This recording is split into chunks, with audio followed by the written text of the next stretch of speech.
Brother Eli. Magandang gabi po. Ray Intila from Bacolod. Wala na tayong panahon siguro, ano? Sige po. Mag-overtime tayo ng konti. Ako bahala sa I FBS. have some questions. For example, narinig ko sa iyo sa TV na sinasabi mo lahat ng mga tradisyon ay human traditions yun at tawang masasama. Based on Matthew 15 verse 3 and Mark 7 verse 9. Pero sa 2 Thessalonians 2:15 sinasabi ni Saint Paul, "Therefore, brethren, hold fast to the traditions which you have learned from us, whether by our word or by our epistles." Ang tradisyon din ay sinusuportahan ni San Pablo sa 1 Corinthians 11:2 at saka sa 2 Thessalonians 3:6. There is no question about that. They are teaching traditions.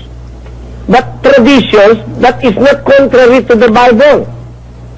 So not all traditions are bad, but there is what we call apostolic tradition. And that tradition came from God. If you are going to read the verse that you have given in 2 Thessalonians chapter 2, verse 15, "Therefore, brethren, stand fast and hold the traditions which ye have been taught, whether by word or our epistle." If you are going to analyze that verse, the tradition is also recorded in the epistle.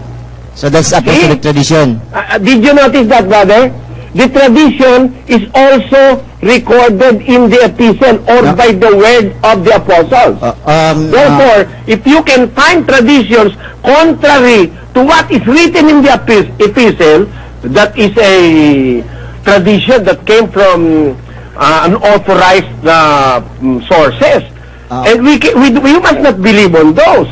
Example, according to Apostle Paul in 1 Corinthians 15, 50, 51, 52, flesh and blood cannot inherit the kingdom of God. Neither the corruptible can inherit the incorruptible.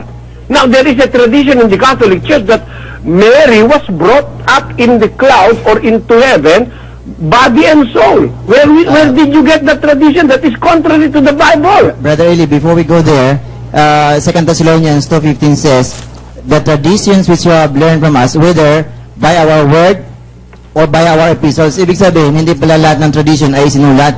No, brother. It doesn't mean like that. It doesn't mean like that.